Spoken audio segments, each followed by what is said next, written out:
UOL Entrevista. Aqui você ouve na íntegra as entrevistas feitas por repórteres do UOL com artistas, políticos, empresários e muita gente interessante. Oi, gente. A entrevista de hoje aqui no estúdio UOL Folha é com o deputado e líder do Centrão, Arthur Lira, do PP. E eu e meu colega Guilherme Mazeira, a gente vai fazer umas perguntas para falar um pouco sobre como é que está a relação do governo com o Congresso, o que foi aprovado nesse ano, se foi mais por causa do governo ou por causa do Congresso e alguns outros temas. Obrigada, deputado líder, por estar aqui com a gente, né? Obrigado a vocês. A gente queria começar, na verdade, perguntando sobre os principais projetos aprovados nesse ano no Congresso. Então, assim, o principal foi a reforma da Previdência. E eu queria uma avaliação do senhor. A reforma ela foi aprovada, na sua avaliação, mais por mérito do Congresso ou por mérito do governo? Se o governo soube se articular, qual a sua avaliação da aprovação da reforma? Olha, eu acho que o governo ele teve o mérito de mandar para o Congresso uma proposta, né? Ela, seja dita uma verdade clara, ela já vinha bastante amaciada dos debates, das discussões do governo anterior. Nós tivemos ali a um passo de aprovar a reforma da Previdência ainda no governo Temer, quando teve toda aquela confusão. O tema veio e é inegável que quando ele chegou à Câmara dos Deputados, inicialmente, e agora por último o Senado, abraçaram a ideia, sabiam da importância do tema, da necessidade de se praticar uma reforma que garantisse, não para os atuais, também para os atuais, mas para os futuros usuários da Previdência, os aposentados que tivessem uma perspectiva, né? E teve a coragem de fazer algumas alterações que eram necessárias, né? Então, se manteve o que era absolutamente correto e se retirou o que penalizava principalmente aos mais pobres, aos pequenos, aos trabalhadores rurais, aquela questão do BPC, o abono. Então, muitas questões foram suavizadas. E o fato de uma polêmica que se gerou lá, se entra Estado, não entra Estado, entra município, não entra município, a posição nossa do Centrão, de naquele momento, não tendo o apoio de 9 vereadores do Nordeste, que nas suas bancadas estavam votando contra, ficava impraticável, corria risco a reforma, né? Naquele momento a reforma poderia não ser aprovada, porque a pressão nos estados de médicos, professores, militares, policiais civis, ia crescer de maneira gigantesca. E lá no estado você ia estar com um deputado ligado ao governador votando contra a reforma e você apanhando, votando para resolver um problema do governo. Então, naquele momento, eu acho que foi acertado, se tirou estados e municípios, que agora pode ser que seja revisto, mas eu acho que o Senado extrapolou na PEC paralela, querendo reabrir discussões, e isso pode causar dificuldades na tramitação na Câmara, mas ela foi muito importante. Eu acho que o Congresso teve um papel de muito equilíbrio, de muita firmeza. O presidente da Casa abraçou, os líderes abraçaram. Os debates transcorreram de maneira muito equilibrada na Casa, entre oposição e deputados que votavam a favor da Previdência. Eu acho que foi uma boa resposta, um tema árido, um tema difícil, que aconteceu esse ano, né? Na sequência, muitos outros projetos, como a sessão onerosa e essas outras coisas que vieram ainda a dar mais repartição de recursos, mais equilíbrio financeiro, mais possibilidades que estados e municípios possam ter para esse momento de aperto, de arroxo, né, que a gente vive. Deputado, o senhor falou que desses projetos que são mais complexos, exigem muito debate e muita articulação, e citou o Centrão como um dos fiadores aí para esses projetos passarem. Teve algum projeto na Câmara e no Congresso que passou sem um apoio do Centrão?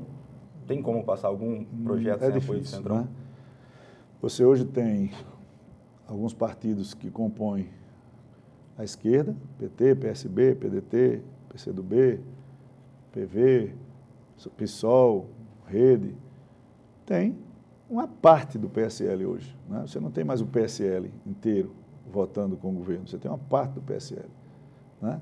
E tem os partidos de centro, 280 deputados, 300 deputados, dependendo da votação. E esses partidos, há de ser reconhecidos, eles deram muita estabilidade para o presidente da Casa. presidente da Câmara ganhou um tamanho no Brasil, a instituição presidência da Câmara pegou um respeito pelo equilíbrio, pela tranquilidade e pela assertividade nos temas, para fazer uma moderação nos extremos, que ficaram claros para o eleitor médio, para quem se interessa por política, por economia. A Câmara teve um papel muito importante. E esse papel, lógico que tem que se estender a todo o Legislativo, mas o Centrão ele teve um papel de muita importância. E quando não há um projeto que não tem o apoio dos partidos de centro, ele sequer é pautado. E o senhor comentou, a gente vai voltar no tema do Centrão, mas assim, o senhor comentou a questão do PSL agora, né? Mas o governo, ele dificilmente, ele já não tinha uma base reconhecida lá atrás, né? Ele teve muita dificuldade para articular a própria reforma da Previdência, né? Enfim, como que fica o governo sem uma base com o PSL rachado, assim, como que fica essa negociação, principalmente com o Centrão, se eu ver? Todo o caminho das conversas e todas as articulações levam para um caminho de semi-parlamentarismo no Brasil. Na verdade, seja dito, o governo ele está na tese de que ele foi eleito. Ele foi eleito com esse discurso, com essa tese. O presidente Bolsonaro ele não enganou ninguém, ele não cometeu nenhum tipo de estelionato eleitoral. Quem votou nele, votou sabendo o que era que ele pregava e é o que ele está fazendo, né? O governo ele superestima uns assuntos e subestima outros. E a gente está ali para diminuir o que ele superestima, valorizar o que ele subestima para tentar chegar no equilíbrio. Então, ele pensa diferente, o governo age diferente, ele tenta fazer um apoio de projeto a projeto, de assunto a assunto, e isso é desgastante. É desgastante para o Congresso, é desgastante para o governo, muitas vezes não dá certo. E a gente tenta dirimir ou diminuir esse tipo de desgaste. Mas você dizer assim, o governo tem base, o governo tem apoio, o governo tem bancada para isso ou para aquilo, é difícil. Você não vê isso no Senado, você não vê isso na Câmara. E isso tem também reflexos bons. O parlamento ele ganhou uma liberdade maior para que tivesse um protagonismo em vários assuntos e principalmente no orçamento impositivo. Ineditamente ele foi votado no primeiro e segundo turno com interstício numa sessão só, quase por unanimidade. Tramitou no Senado com muita brevidade também. E nós vamos ter a oportunidade, com muita responsabilidade, de no próximo ano fazer com que ele valha na sua plenitude. E aí é aquela questão pragmática do Paulo Guedes. É mais Brasil e menos Brasília. Não é? É a divisão dos recursos por quem ouve, por quem sente, por quem vê a necessidade das bases, que a gente vai para os nossos estados toda semana e voltamos para Brasília. O ministro está aqui. É um só para decidir todas as políticas públicas daquela pasta. E o Congresso fazendo orçamento e dizendo a ele, olha, é importante que na saúde se trate disso, na educação se trate daquilo, nos transportes se trate daquilo outro, vamos priorizar esses assuntos. Essas emendas finalísticas terão que ser cumpridas nos prazos acertados no orçamento previsto na Constituição. Isso vai dar uma força muito grande para o Legislativo, que tem na sua principal função legislar e fazer uma fiscalização de execução orçamentária. Você não vê em legislativo nenhum no mundo a quantidade de projetos que são aprovados no legislativo brasileiro. E eu, às vezes, me pergunto, quanto mais aprova, eu não sei se é melhor ou pior para o povo. Porque é muita lei tratando de muita coisa o tempo todo. Se você não estiver ali votando, você recebe uma cobrança muito grande, quando na realidade você tinha que estar cobrando uma execução orçamentária mais correta para que muitos programas públicos não tivessem nenhum tipo de solução de continuidade como está acontecendo. Deputado, o senhor falou do orçamento impositivo, isso vai dar mais dinheiro para os parlamentares que atuam próximo às bases ali. E o governo hoje não tem base, tem uma articulação difícil e muitos questionamentos por não cumprir acordo. Com mais dinheiro na mão do parlamento, mais poder na mão do parlamento, quanto que vai dificultar mais o andamento de reformas do governo no parlamento? Olha, primeiro a gente parte do princípio que nós não vamos ter mais dinheiro, né? O problema é que o orçamento, como um todo, com todas as suas previsões de receitas, despesas e tal, eles eram comandados por poucas pessoas. O núcleo do planejamento, o núcleo da fazenda e 20 ministros, né? Na realidade é isso, mas o presidente da República. O Congresso funcionava como o pedinte, o Pires, você para ter uma audiência com o ministro 1 mês, 2 meses, 3 meses, não pode, não dá, não tem dinheiro, não é a minha prioridade, não é a minha prioridade, a gente tem que ouvir. Não é a prioridade do Ministério. E aí, esse orçamento impositivo ele vai democratizar. É importante vocês entenderem que são 600 parlamentares que têm compromisso, que são eleitos. Nós não somos indicados, nós não somos nomeados, nós somos eleitos. Isso se renova de 4 em 4 anos e você tem que prestar conta de tudo que faz. Para você retornar aqui, a peneira é muito difícil. Então, esse orçamento, primeiro, vai dar transparência, vai ser muito bem, tem que ser muito bem discutido, porque ele vai, finalisticamente, como eu estou dizendo, para todas as ações ali, o relator geral, que tinha um papel importante, agora tem muito mais, porque ele tem que fazer a aglutinação de todos os pensamentos, de esquerda, de direita, etc., porque todos são votos. E se você não tiver voto, você não aprova o orçamento, nem na comissão, nem no plenário. Então, vai ser muito mais democrático, vai ser muito mais de atendimento às demandas reais da população. Não tenho dúvida disso. Com relação a... Me desculpe. A articulação do governo. Vocês podem dificultar a articulação com projetos? Eu acho que não, porque há muito, a gente, para não falar bem nem mal, a articulação do governo é nula. Não é? Ela não existe. Ela, às vezes, dificulta o trabalho dos líderes. E como é que, para que foi e como é que funciona o trabalho de um líder? A Câmara sequer tem 513 cadeiras para sentar. Né? Então, se forem uns 513 deputados para dentro, vão ficar ali 300 sentados e 200 em pé. Não dá para 500 falarem, não dá para 500 encaminharem, não dá para 500 fazerem acordo no plenário. Então, o líder ele funciona como porta-voz da bancada, nós discutimos internamente, a bancada tem uma posição e o líder só expressa no plenário o sentimento do teu partido. Ignorar a figura do líder, ignorar a figura do presidente de um partido, ignorar os partidos políticos, por mais que você goste ou não goste, é um erro político de articulação. O governo apostou nas frentes parlamentares. Elas são importantíssimas. Eu sou membro de várias, mas elas têm que cuidar e são fortes naqueles temas afins. A Frente Parlamentar da Agricultura na agricultura, a Frente da Bala nas questões da bala, a Frente Evangélica nas questões de costumes, a Frente da Saúde na saúde.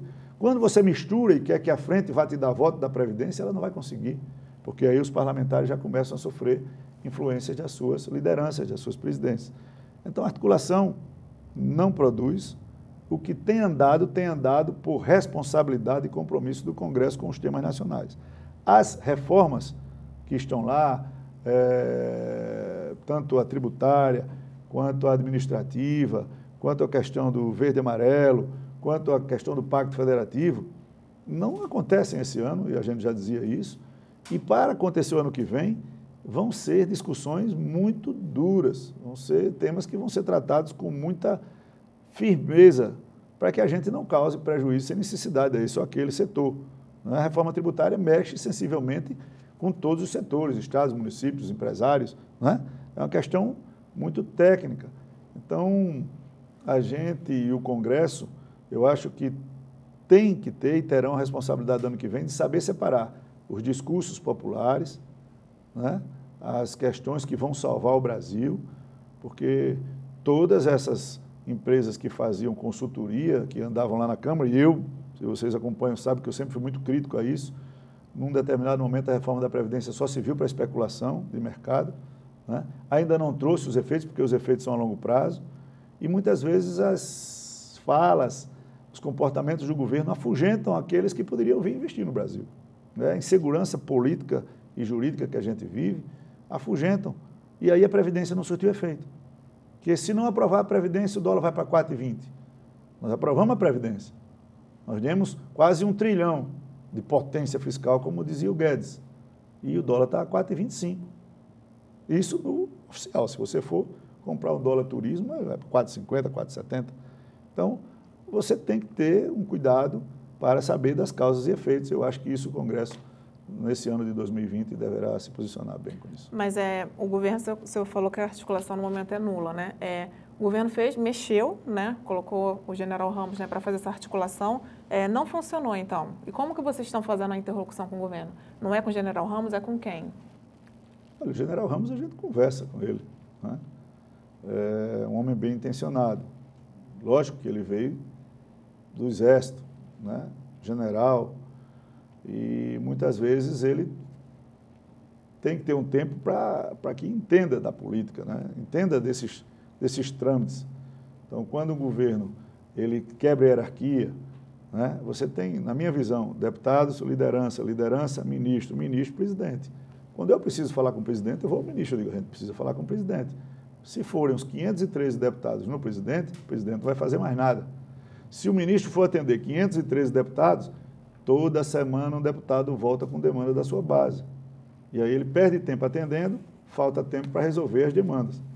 Então isso vai virando um novelo ali, um emaranhado de uma teia que não consegue sair do lugar, vai ficar encerando. É aquela história, você está numa casa muito bonita, com vento, brisa, mas tem poeira no chão. Aí você vai varrendo a poeira, brisa, bota a poeira para dentro. Você vai varrendo a poeira. Isso tem sido uma ação recorrente toda semana. A gente vem a Brasília para tratar dos problemas que na semana passada não foram encaminhados e chega nessa semana, vai ter que esperar para a semana que vem e fica assim. Então, a articulação falha nisso, público, para quem cobre, e o Congresso que tem dificuldades. O governo mudou alguns líderes, né? O líder do governo no Congresso, muita credibilidade, muita habilidade. O líder na Câmara, o líder do Senado, mas, infelizmente, quando você não é empoderado, você não resolve, você não tem autonomia para bancar os acordos, você fica sempre sujeito a uma terceira ou quarta opinião, você se enfraquece dentro do parlamento. O senhor falou de cumprir os acordos. Nas últimas semanas a gente tem visto as sessões do Congresso com muita dificuldade de acontecer e os acordos que são feitos entre as lideranças da Câmara e do Senado são cumpridos pelos deputados e não estão sendo cumpridos pelos senadores. O que está acontecendo? A gente tem que separar um pouco, né? Na realidade, os temas são temas que são transparentes, claros. Vamos supor, a LDO. A LDO foi votada, foi aprovada e houveram vetos, né?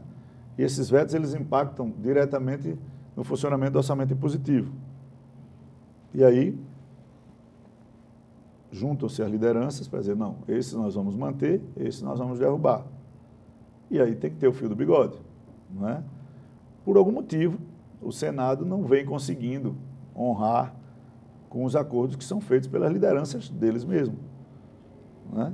E não é uma coisa que está contra a Câmara, é um problema, no meu ponto de vista, interno lá, tem alguma coisa acontecendo, alguma questão mal resolvida, ou talvez um grupo querendo toda hora tá se mostrando como, olha, eu estou aqui, eu preciso ser ouvido, ou eu quero participar, ou qualquer coisa desse tipo. Mas isso tem prejudicado o andamento das matérias do Congresso. A sessão do Congresso ontem caiu absolutamente por isso. Nós tínhamos aí vetos para serem votados, PLNs para serem discutidos, talvez votados, e pela falta de cumprimento de um acordo com relação à propaganda eleitoral, que eu acho que os partidos vão se ressentir muito com isso talvez atenda a uma facção, mas não atenda a todas. Você perder a propaganda eleitoral no rádio, na televisão, você enfraquece os meios de comunicação e você fortalece um tipo de maneira de fazer política totalmente voltada para as redes sociais. É isso que alguns senadores que votaram lá fizeram e deixaram claro. Então, o Senado, como está num momento de muita divisão de pensamentos e de grupos que estão antagonicamente tentando se posicionar, para você conseguir 41 votos com presença de 60 é difícil. Ontem a sessão foi encerrada com 60 senadores, 61 senadores. Então tiveram 39 votos, perdemos por 2. Mas tiveram alguns partidos ali, como o próprio PSDB, que fez acordo e não entregou os votos todos da bancada.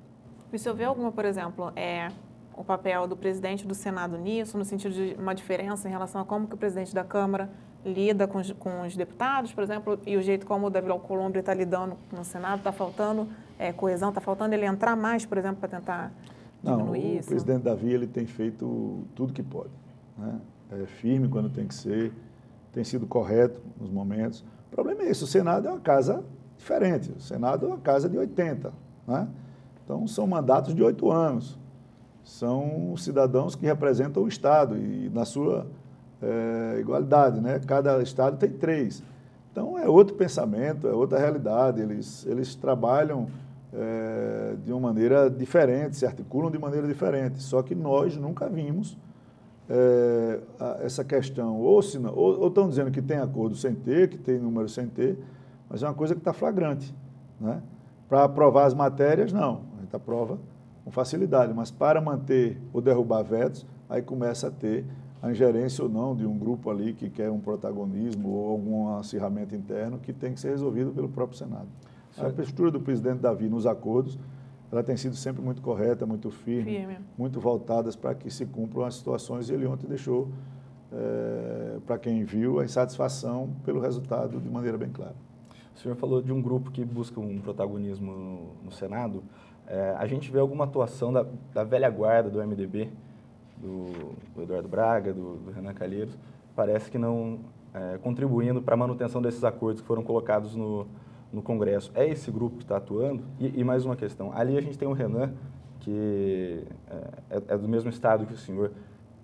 Os senhores são inimigos políticos. Tem essa questão dos dois grupos, o pessoal da Câmara, do Centrão, com o senhor ali sendo uma das lideranças, e essa velha guarda do MDB, isso está acirrando essa queda de braço também? Não, absolutamente. Eu não vejo por aí. Eu acho que o presidente Davi ele foi eleito numa circunstância específica, né? E para a governabilidade eu acho que isso não se manteve, né? Porque aí alguns pensamentos entre você governar alguns temas de governo e algumas ações, por exemplo, do Podemos, que é um partido hoje grande no Senado e de posições muito radicais com relação a alguns assuntos, que se associam a uma parte do PSDB, que se associam a uma parte do meu partido, que se associam a uma parte do PSL e tem mantido um bloco ali de 20 e poucos senadores, né?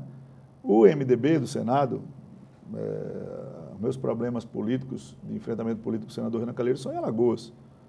Ele já foi presidente do Congresso, eu já fui, no mesmo período, presidente da CMO, e o Congresso e a CMO, vocês sabem que tem que funcionar isso, a gente sempre funcionou muito bem, tem que separar as questões locais das questões nacionais, senão as coisas não andam.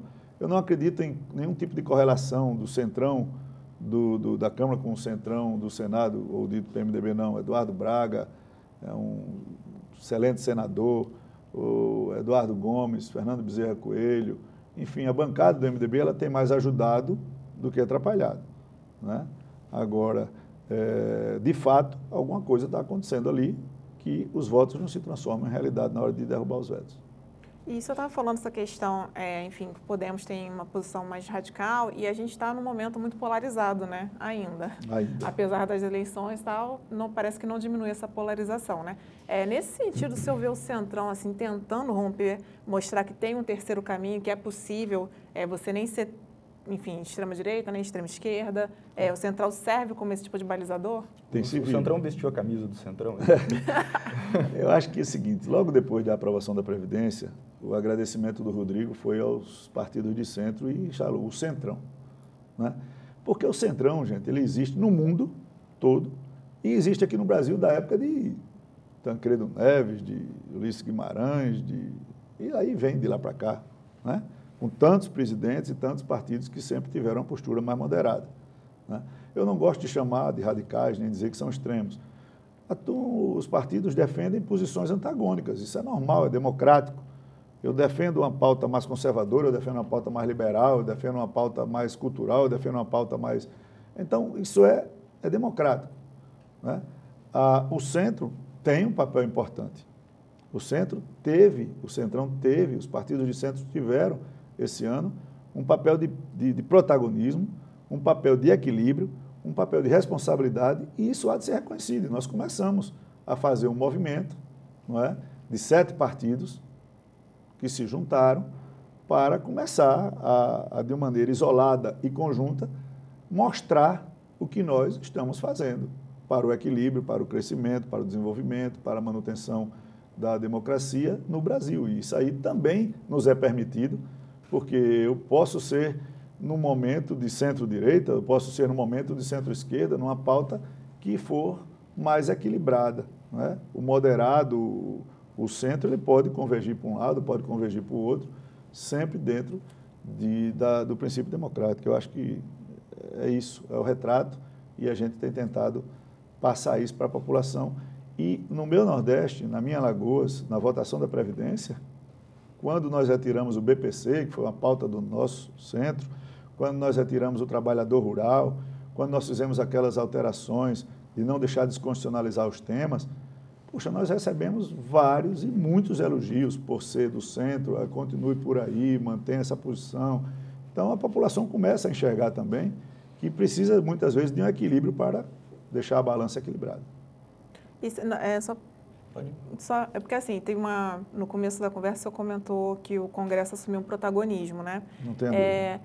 E, na verdade, a pergunta que eu tenho é, você acha que o Congresso está tendo um esforço maior para manter justamente esse equilíbrio dos três poderes, considerando que assim, o governo ele mandou alguns projetos que atendem à sua base, né? Enfim, o PL das armas, o projeto do anticrime do ministro Moro veio com alguns temas que eram caros ao governo, e o Congresso foi lapidando isso, né? Foi tentando, enfim, trazer um equilíbrio para esses projetos, né? O senhor vê esse protagonismo também como um esforço maior, justamente para deixar, enfim, para não deixar nem os projetos irem descambarem para um radicalismo, ou alguma coisa para que a pauta do governo, principalmente em costumes e tal, que isso daí não prevaleça, digamos assim, não desequilibre? Fica claro também que a posição do Congresso é de deixar isso nos seus devidos lugares. A gente pode citar aqui alguns exemplos do que você tratou aí. Quando nós tratamos do projeto das armas, tem uma dificuldade clara no campo de segurança hoje. Então, nós separamos um pedacinho do projeto das armas e votamos a questão do porte e da posse dentro da propriedade rural. Ponto. Voltou aquela questão do projeto de novo como um todo. Nós separamos de novo a questão dos CACs e fizemos regras duras para os CACs, para que essa categoria tão honrosa e briosa não seja invadida por pessoas que querem ter só o CAC para ter um porte de arma. Então, uma emenda minha, subscrita por todos os líderes e aprovada por unanimidade, diz, não, você pode ser CAC, você só pode ter porte depois de 5 anos de efetiva comprovação de atividade. Então, você faz uma peneira. Então, ali a gente votou um outro pedaço. A outra questão de armar caminhoneiro, armar taxista, armar político, armar jornalista, armar isso, essa é outra discussão muito mais complicada e que o governo mandou um projeto, até com urgência, mas nós vamos tratá-la de maneira também com muito cuidado. Não é? Você vem para as outras questões. A Justiça tem mantido um equilíbrio sob o comando do presidente Toffoli muito correto. E, às vezes, o que é correto juridicamente não é correto na tratativa. A gente hoje vive um dilema entre a velocidade das redes sociais e da vida real. Né? Você tem uma velocidade nas redes sociais monstruosa e se apanha muito, o radicalismo está muito forte, o ódio está muito grande. Você tem prazer de postar um vídeo de alguém agredindo alguém xingando alguém fazendo isso, e aí isso viraliza com a rapidez muito grande. E cabe a nós começarmos a dar limites a isso. Eu acho que tem que ter uma legislação mais dura, mais firme com relação a fake news, com relação a essa questão de internet, com relação à invasão da privacidade de todos e de qualquer pessoa a qualquer momento. E nesse assunto, o protagonismo do Congresso tem sido muito forte. Eu acho que os poderes têm trabalhado para harmonizar e nós temos a obrigação de manter os princípios democráticos muito ativos. Essas brincadeiras de ficar citando as 5 como maneira de tentar impedir movimentos que venham pacíficos, a gente não pode reclamar de movimento pacífico. A gente tem que reclamar de movimentos que venham com vandalismo, com agressões, com violência. Mas movimento pacífico, não. Então, quando a gente começa a vulgarizar um tema como o AI-5, que é muito caro para quem passou, para quem viveu, para quem viu, a nossa geração, não, mas a geração mais antiga sofreu, você vai falando, daqui a pouco você tem um AI-5 batendo na sua porta, porque é natural. A gente tem que se posicionar com relação a isso. A manutenção da ordem da democracia ela é imperiosa. O Brasil tem dimensão, tamanho, importância no mundo e não pode viver na história de republiqueta de banana. O senhor falou de AI-5, o filho do presidente e líder do PSL, Eduardo Bolsonaro, ele flertou com a ideia de um novo AI-5 em uma entrevista recente e o nome dele está no Conselho de Ética da Câmara. O que o senhor sente dentro da Câmara? Que deve ter alguma punição? Que tipo de punição pode ser aplicada se couber alguma punição? Eu acho o seguinte, não só Eduardo, como o ministro Paulo Guedes, o ministro Heleno e vários outros trataram desse assunto. Aí, quando eu falo, você vulgarizar, banalizar um assunto desse é perigoso. Porque já começa todo mundo daqui a pouco, aí vem um ali, às 5, do outro ali, às 5, daqui a pouco a gente está com às 5 mesmo. Então, esse assunto ele requer cuidado. Eu não posso dizer se o deputado Eduardo vai ser repreendido, se ele vai ser suspenso, se ele vai ser cassado, que tipo de punição. O que eu defendo é que não se cozinhe a situação. O que se tiver de resolver, se resolva rápido, para que isso não sirva de espelho para especulações. Está chantageando ou está querendo negociar alguma coisa com o nome de um deputado que é filho do presidente. Então, esse tema tem repercussão. Então, o Conselho de Ética é composto por deputados eleitos, não sofrem a pressão de lideranças para a retirada, né? Então, o deputado sabe que ele ali tem que cumprir com o seu papel, né? Com ônus e bônus das suas decisões. E a gente só espera que, a minha expectativa é que isso comece e termine de maneira muito tranquila e rápida para não ficar nenhum Mas tipo que não de se coloque especulação. também panos quentes, né? Não, eu acho que eu não defendo, eu não entro no mérito. Uhum. Alguma coisa vai acontecer ali.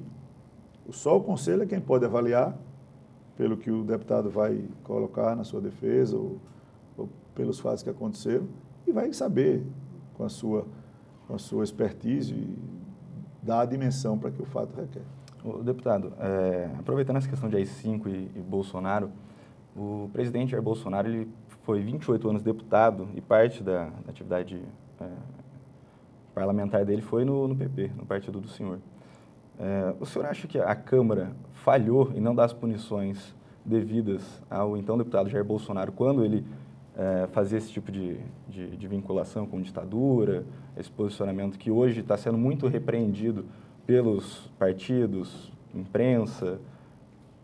Veja, a gente tem que separar as coisas, né? Ali nós somos 513 parlamentares. O presidente Bolsonaro ele foi muitos anos no meu partido e eu tive a oportunidade de conviver com ele por 6 anos, acho, né? No meu primeiro mandato e uma parte do segundo, quando ele colocou claro que tinha a disposição de ser candidato a presidente da República e procurou o caminho dele. Ele nunca teve nenhum problema interno no partido, sempre teve uma postura independente, mas de pouco atrito, nenhum atrito dentro do partido. Sempre teve um bom relacionamento com o ex-presidente Dornelles, oriundo do Rio de Janeiro, e segmentado ali na defesa dos militares e depois dos costumes, né? A partir daí ele começou a ter, e eu acho que muito mais forte quando saiu do PP, alguns problemas de representações no Conselho de Ética. Mas ali é como eu estou dizendo, o Conselho sabe dosar o que aconteceu, o que tem que fazer, o que não tem que fazer. Mas ele era 1 em 513.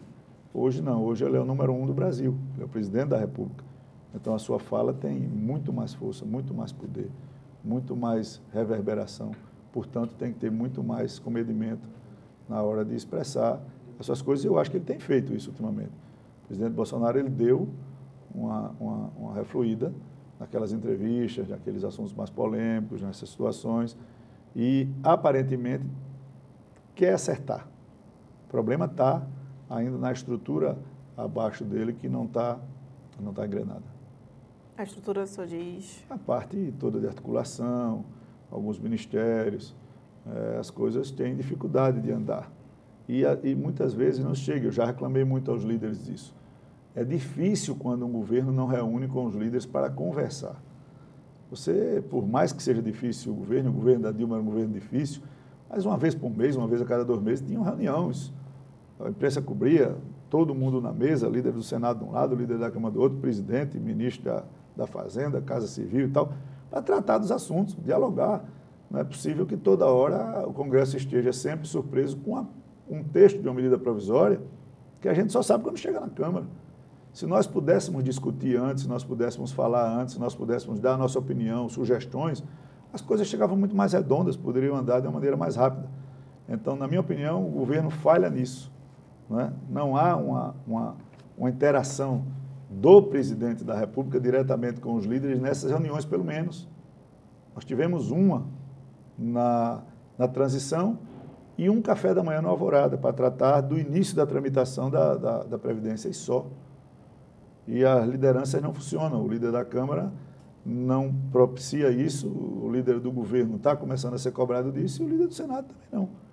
Então, isso causa dificuldades na tramitação da matéria, porque opiniões que a gente possa dar antes, como algumas que a gente citou aqui, né, para melhorar a palatabilidade da matéria quando chega no Congresso, a gente vai ter que fazer essa costura de estar cortando lá. Tipo a MP do Mais Médicos, né? O novo Mais Médicos, Isso, né? Que vocês maior tiveram... confusão. A gente levou ali, no penúltimo dia, 1h30 no plenário para tentar fazer um acordo, porque ela ia cair. Era uma medida que tinha dificuldades na criação da agência, daquele consórcio, do Revalida. Tinham mais de 20 destaques para você votar na Câmara sem acordo, com a oposição obstruindo. Ela estava morta. E o ministro saiu de lá perplexo, disse, Mandetta, esqueça, ela vai cair aqui. Se não fizer um acordo, ela vai cair. Então, foi quando a Câmara fez um acordo de votar um projeto do Revalida, estendendo para as universidades públicas privadas com nota 4 e 5, né, 2 vezes por ano, para dar uma oportunidade a esses brasileiros que fazem esse curso no exterior, que tenham a possibilidade de fazer esse teste aqui e poder atuar. Se não passar, não atua. E aí sim, diminuiu-se a quantidade de destaques, a gente teve mais médicos. Mas nós não participamos em nada do Médicos pelo Brasil. Nós soubemos de nada. A bancada da saúde mesmo se ressente muito da articulação do Ministério e da Casa Civil no envio dessa MP. E essa surpresa com o conteúdo dos projetos do governo aconteceu, pelo que foi divulgado pela imprensa e as lideranças reclamaram, com as 3 PECs que o Guedes enviou recentemente para o Senado.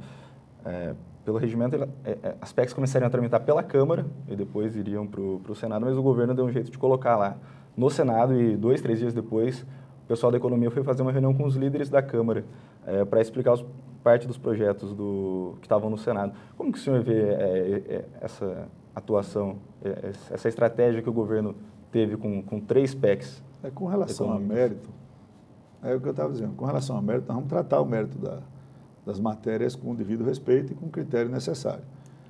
Do ponto de vista da Constituição, eu não estou falando nem da questão de você ser mais afável, menos afável, ou fazer ou ser solícito, ou ser educado, não. É inconstitucional o que foi feito, flagrantemente. Isso causou algum mal-estar? Causou. Vamos superar? Vamos. Agora, quando você vê o ministro da Fazenda, o do Tesouro, o do Planejamento, e mais um outro, os 4 dando entrevista falando do assunto, é claro que a matéria tinha origem no governo. Está clara, não está? Matéria oriunda do governo, a tramitar no Congresso, tem que entrar pela Câmara. É constitucional. A Câmara é a casa do povo. É por lá que entra. O Senado é a casa revisora dos estados. É quem dá o equilíbrio para as disparidades de bancada. São Paulo tem 70 deputados, o meu estado tem 9. Então, se eu for disputar com São Paulo tudo no Brasil, eu não ganho nada dele. Mas no Senado são 3 senadores de Alagoas e 3 de São Paulo. Então, esse equilíbrio é necessário. Mas você, quando modifica a tramitação, achando que isso vai facilitar, na realidade, causa um efeito contrário. E ficou claro ali no dia da entrega do projeto, né? Para quem foi lá, viu que o clima não estava muito bom. Que é a coisa da PEC paralela também, né? De estados e municípios, né? Que na Câmara já havia essa sinalização de que não havia clima, digamos assim, para votar esse tipo de inclusão. Sem o envolvimento dos partidos de oposição e dos deputados da bancada, principalmente do Nordeste, ligados aos governadores, o clima já era ruim. Mas a gente, bom, é aquilo que eu estava dizendo, seccionou, votar uma Previdência, votou. Foi bom para todo mundo? Foi bom para todo mundo. Deu uma tranquilidade? Deu uma tranquilidade. Com estados e municípios não passaria, mas a gente tratar estados e municípios agora é mais fácil. Mas não quer dizer que seja resolvido sem os votos da oposição, mas só estados e municípios. Aí o Senado reabre a discussão, querendo mudar a regra de transição, querendo mudar isso, querendo mudar aquilo, fazer concessões aí, a gente vai voltar toda aquela história na Câmara e fica impraticável, porque aí se você abre uma discussão dessa e uma das casas pensa diferente da outra, você não termina. A PEC ela tem que ter texto idêntico nas 2 casas. E nesse sentido eu acho que o que o Senado fez agora dificilmente prospera na Câmara. Dificilmente. Mudar um pouco de assunto, tem aí esse primeiro ano do presidente Rodrigo Maia na Câmara, junto ao governo Bolsonaro, e muita pauta econômica que foi votada, né, com um viés um pouco mais liberal. Pedi para o senhor uma avaliação desse ano do presidente Rodrigo Maia na presidência da Câmara. O senhor já falou um pouco do protagonismo que o centro ajuda a dar e o Congresso todo. E perguntar se o senhor já é candidato para a presidência da Câmara no próximo biênio. Não, veja, vamos deixar essa situação de candidaturas à parte. Acho que eu me coloquei ontem, é muito cedo. Isso influencia diretamente no humor das pessoas e dos partidos. E nós vamos precisar de todos juntos para continuarmos trabalhando no ano de 2020. Assunto presidência da Câmara, a gente tem que tratar isso lá para setembro, outubro, novembro do ano que vem, né? Qualquer antecipação, qualquer suposição todo mundo faz, especulação todo mundo faz, aposta todo mundo faz. Mas todo mundo que está ali dentro sonha em ser ou quer ser, qualquer um dos 513, que se o cavalo passar selado, como a gente diz no Nordeste, o cara monta e vai embora, né? Mas eu acho que o momento é inapropriado. Acho que o presidente Rodrigo tem feito um bom papel, ainda tem mais pelo menos 1 ano e 2 meses de mandato, com muita responsabilidade ainda sobre suas costas, sobre seus ombros e como presidente do Senado. E nós precisamos estar juntos com relação a esses temas que ainda virão, né? Com relação à pauta econômica, ela ficou clara. Ela primeiro foi pautada pela Previdência. Segundo, ela veio com mais essa questão da tributária, tinha administrativa, aí tem essas outras situações aí de cessão onerosa, de pacto federativo. E nós começamos a fazer uma cobrança interna dos líderes pela pauta social, né? Porque muitas vezes a econômica ela é entendida num determinado setor do Centro-Sul, mais o Norte, o Nordeste, o Centro-Oeste. Ele precisa de uma atenção maior, de uma atenção melhor, por terem situações climáticas, culturais, educacionais, nutricionais mais difíceis, né? Então, a pauta social é importante. O presidente da Câmara deu uma roupagem aí com os deputados mais novos, para também dar uma visibilidade, é importante o gesto, mas é importante também não se afastar do centro, né? Que cobrou e cobra muito isso.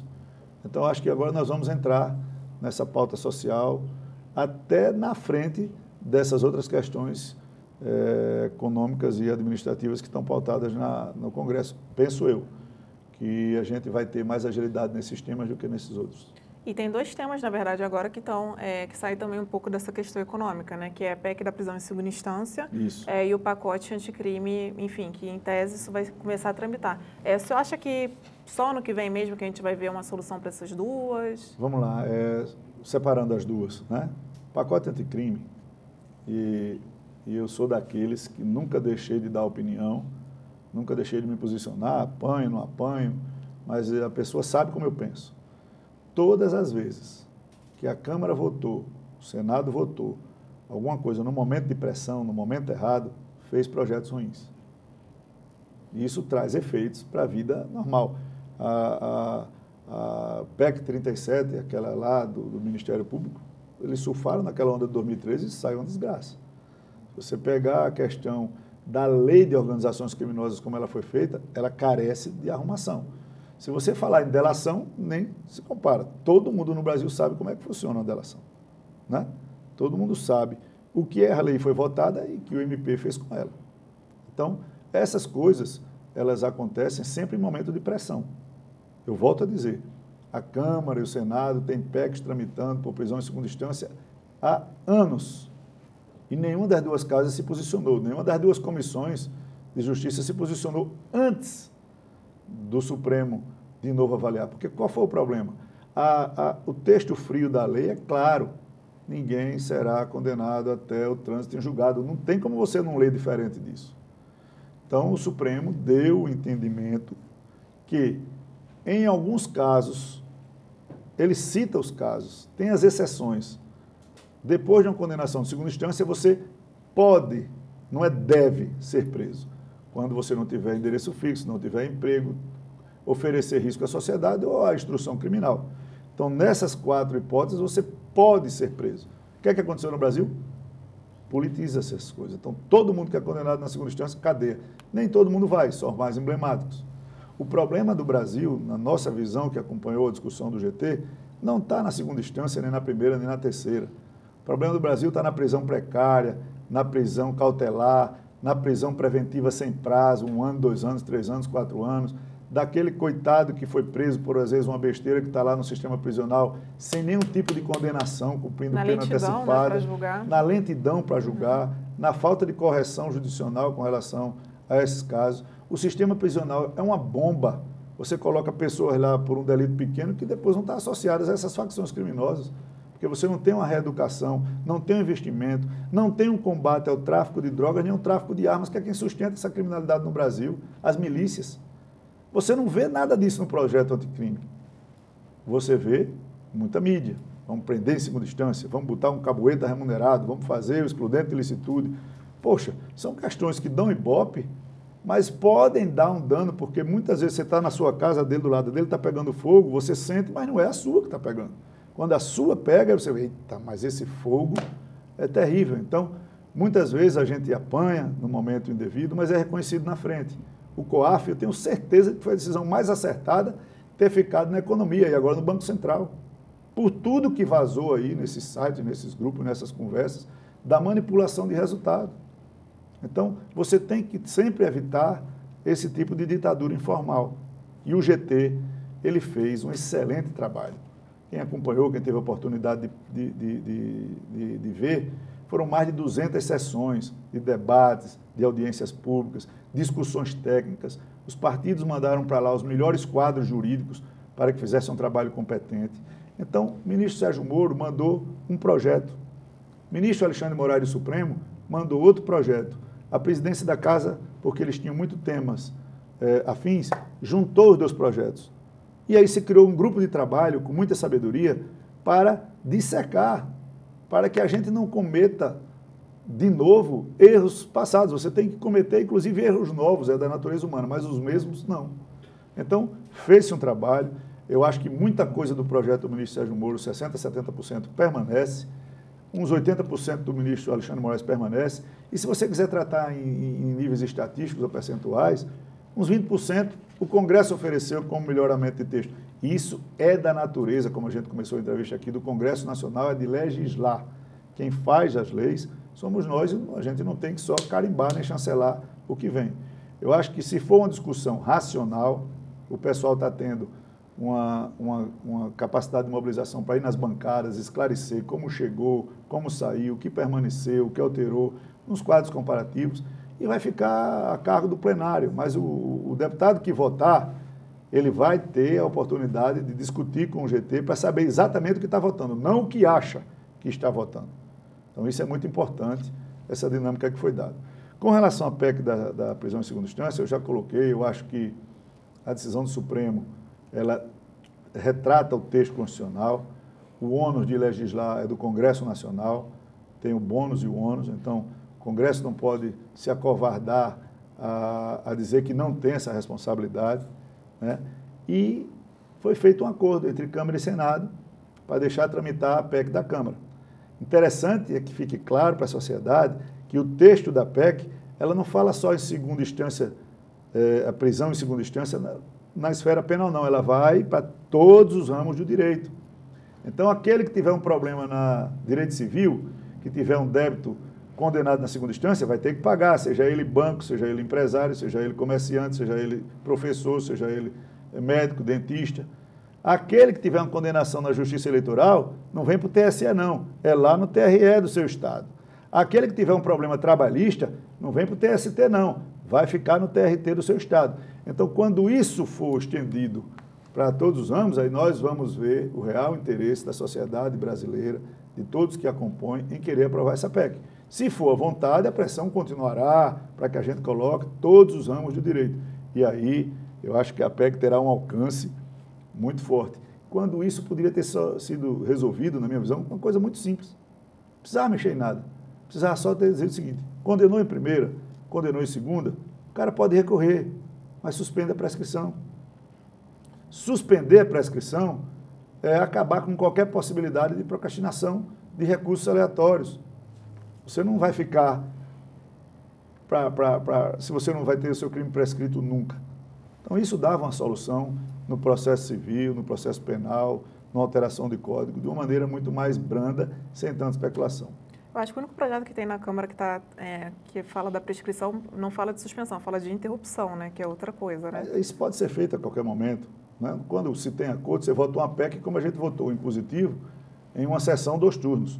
Então, quando há um entendimento, se faz. Se o entendimento que chegasse mais razoável fosse esse, não era o ideal? Não é o ideal, porque você cerceia o direito, talvez, subjetivo do cliente, mas é o mais prático. Era o mais prático. Você, quando suspende a prescrição, você diminuiria aí 80% dos recursos que são protelatórios no Brasil. Ô, deputado, e uma última questão, o senhor falou da atuação do Ministério Público, o uso que foi feito da questão de delação premiada e dentro de um contexto até de uma ditadura informal. O senhor tem alguns processos no Supremo, um deles da Lava Jato, e o MP faz acusações de formação de quadrilha, de... Não faz mais isso, não.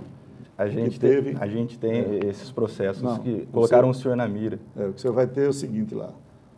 Na época do Janot, da famosa lista do Janot, que é um sujeito que fez muito mal a esse país e hoje paga o preço no ostracismo que vive, né? Muito irresponsável. E aí vem o problema da delação. O meu partido teve uma guerra interna, de quem acompanha a Câmara sabe, em 2011, quando eu cheguei, nós tivemos uma discussão muito forte e retiramos toda uma estrutura partidária que existia, de liderança, ministério, presidência, Petrobras, essas coisas todas. Nós tiramos. E quem foi prejudicado por isso foi Alberto Youssef, que era ligado lá à turma. E esse cara caiu por outro motivo na delação e tem que entregar alguma coisa. Aí saiu dizendo. Se você pegar o vídeo da delação do Alberto Youssef, é cômico. Os caras botaram Wikipédia na frente, estado por estado, foto por foto do deputado, para ele dizer se recebia ou não dinheiro, se entregava ou não dinheiro, esse recebia, esse não recebia, esse não, esse sim, esse talvez, esse tem cara de bêbado, esse tem cara de ator sertanejo. É ridículo. E ao final foi feita a pergunta, você entregava? Não. Você via entregar? Não. E você fica preso 5, 6, 7 anos num processo, numa delação de um inimigo seu, sem nenhuma prova, sem nenhum ato de ofício, sem nenhum documento, sem nada. Então, Janot fez aquele processão grande que botou todo mundo, era aquela lista, né, todos os partidos. Dali ele dirimiu em 2, então eu respondi a 3 inquéritos. 2 foram arquivados, um por unanimidade e outro por maioria. E sobrou um que era de onde saíram esses 2 aqui. Os fatos desse daqui são os mesmos tratados aqui que foram arquivados. Literalmente arquivados pelo Supremo, por ausência mínima de prova para prosseguir com a ação penal. E aí o que é que sobrou nessa para o Janot fazer no último dia de saída? Como ele não tinha mais corrupção, como ele não tinha mais lavagem, como ele não tinha mais nada, ele fez organização criminosa. O meu partido é uma organização criminosa porque era um grupo contra o outro, em busca de benefício, não. Isso é da política, você tem correlação. Agora o PSL é organização criminosa, porque tem 2 grupos se degladiando. O PMDB lá atrás é organização criminosa quando tinham 2 grupos brigando por liderança. Não, isso é política. Você não pode dizer que o partido, porque apoiou a Dilma, fez corrupção eleitoral. É opção política. Não tem nada no processo.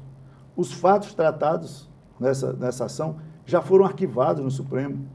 Isso é uma ação morta de desgaste político, de humilhação, de privamento de família que sofre por uma inconsequência de um procurador desvairado, irresponsável, como foi o Janot, tá certo? E por uma legislação que permite esse tipo de coisa. Você teve um inquérito com a delação sem prova, você teve uma denúncia com a delação sem prova, teve o recebimento de uma denúncia com delação sem prova e vai para uma ação para o cara provar sem nenhum tipo de prova que foi feito durante 6 anos. O que é que vai dar essa ação? Foi uma atuação política do procurador Janot? Não tenho dúvida disso. Contra o senhor? Não, não contra mim, não, porque ele fez contra 200 parlamentares. Mas falando especificamente no meu caso, desse processo. Quem era na época que tinha uma certa relação política com o Eduardo Cunha sofreu muito na mão do Janot. Teve deputados que fizeram algumas perguntas mais ríspidas em CPI contra delatores e o Janot abriu inquérito contra. Então, você viu de tudo ali, né? Você viu de tudo na época do Janot. E muitas das coisas que ele fez com o Miller, com o Pelela, com aquela turma, está dando em nada aí. Que fim teve a delação da Odebrecht até hoje? Que fim teve a delação do cara lá da Transpetro, que, se eu não me engano, foi pego com 500 milhões na conta e fez um acordo de 70. E os 430 milhões? São legais? foram listos? Tinham origem? Que poder é esse que o Ministério Público tem de fazer esse tipo de acordo? Então, essas coisas é que precisam ser revistas. Foi dada ao Ministério Público a capacidade de investigar. Então, ele investiga, ele é polícia, ele é Ministério Público, ele é Justiça.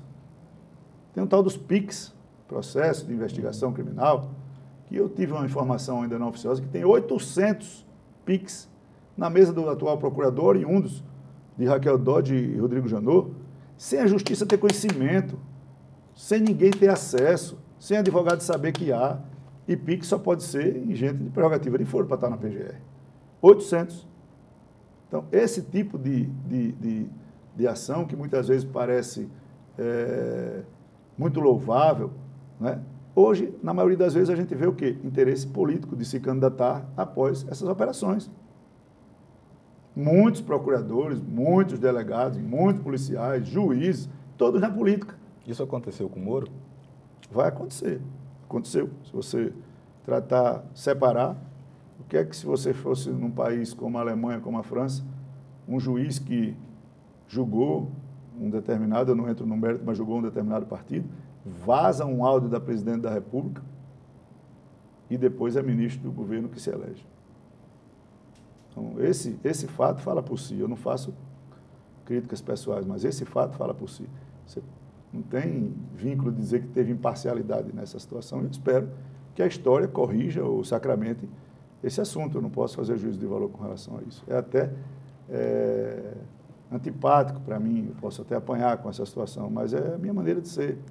Eu apanho muito por dizer o que eu acho, mas eu sou verdadeiro nesse aspecto. Eu acho que carece muito, e se a Câmara tiver, o Congresso tiver uma responsabilidade mais dura nesses temas, essas coisas tendem a diminuir, porque toda exacerbação, ela tende a chegar num caminho de muita dificuldade. E vocês vão ver quantos casos serão candidatos agora, em 2020, e quantos serão em 2022, escudados. Tem áudios que vazaram do Dallagnol, que ele queria um senador por federação. Poxa, um senador por federação é um terço do Senado, do Ministério Público. Que essa instituição é quem vai salvar o Brasil, sem nenhum controle, sem nenhuma fiscalização, sem ninguém que puna, porque o CNMP é um órgão decorativo. O CNJ ainda pune com aposentadoria compulsória, ainda afasta, manda prender em alguns casos, mas o CNMP me diga uma. O Dallagnol está lutando por prescrição para anular uma advertência. Foi o máximo que ele levou ali. Né? Muito embora tenha lá uns 30, 40 processos. Não julga. É um órgão que só pesa financeiramente no bolso do contribuinte brasileiro, porque tem custo. Não, líder, infelizmente a gente está sem tempo. A gente queria muito agradecer, foi ótima a conversa, mas infelizmente a gente tem que encerrar a gravação. Obrigada pela participação. Obrigado a vocês, e para mim foi um prazer conversar. Poder esclarecer um pouco da nossa vida, né? do nosso dia a dia. Obrigada, viu? Até a próxima, gente. O UOL Entrevista tem edição de áudio de Amer Menegassi e coordenação de Diogo Pinheiro.